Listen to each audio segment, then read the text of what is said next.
방해자의 시간여행. 아시아 태평양 전쟁 당시 연합군 포로 수용소가 우리나라에도 있었다는 이색적인 사실이 있다. 서울 용산구 청파동 3가 100번지 청파로 대로변에 신광여자중고등학교가 있다.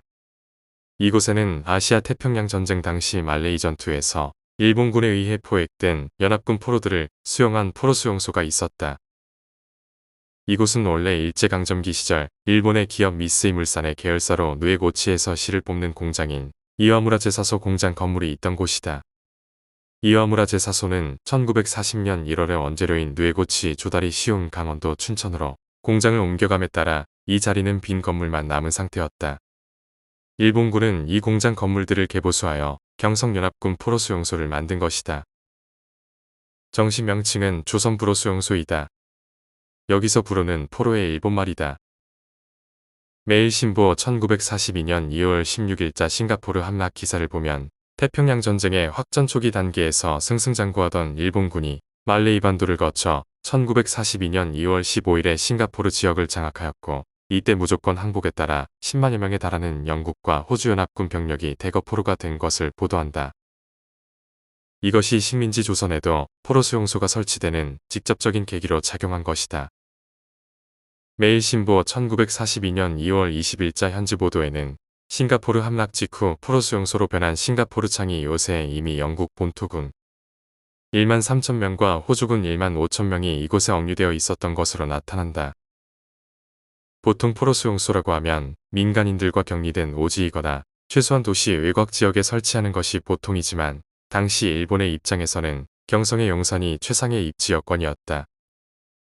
그 이유는 당시 용산 지역에는 일본의 군사, 철도기지와 주요 공장들, 일본군 사령부가 있었으며 일본인들의 밀집 지역이었다. 그 곁에 백인 포로들이 수용돼 있는 수용소가 있다면 연합군이 쉽게 폭격을 못할 것이라 계산했기 때문이다.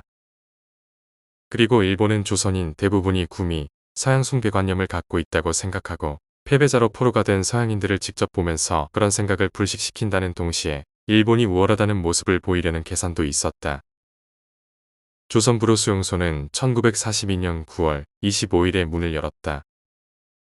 1942년 8월 16일 싱가포르 창이 수용소에서 출발한 호주군 100여 명을 포함한 1,000명에 달하는 영국군 포로가 수송선 후쿠오카이마루에 실려 1942년 9월 24일에 부산항을 통해 조선으로 들어왔다. 다음날 9월 25일 경부철도를 통해 용산역에 당도하여 삼각지와 용산경찰서 앞을 지나 최종 목적지인 당시 주소인 경성 청협청 삼정목 조선부로 수용소 본소에 도착했다. 이 가운데 일부 포로들은 영등포역에서 분할되어 상인천역을 거쳐 인천에 있는 조선부로 수용소 분소에 배치되었다. 조선부로 수용소에 수감됐던 연합군 전쟁포로 158명 명단에는 158명 중 미군은 장교 2명, 영국군은 141명, 호주군 15명이었다. 포로들은 수감기간 현 용산 캠프킴 부지인 일본군 육군창고, 경성역, 한강다리 등에서 강제노역을 했다. 이들은 1945년 일제가 패전한 뒤에야 풀려날 수 있었다. 포로들이 풀려난 뒤 수용소는 학교로 용도가 바뀌었다. 1946년 신광기에 초급 중학교가 들어섰다가 지금은 신광여 중고가 됐다. 마지막으로 남아있던 수용소 건물은 2011년에 철거됐다. 구독, 좋아요, 알림 설정 꼭 눌러주세요. 방해자의 시간여행.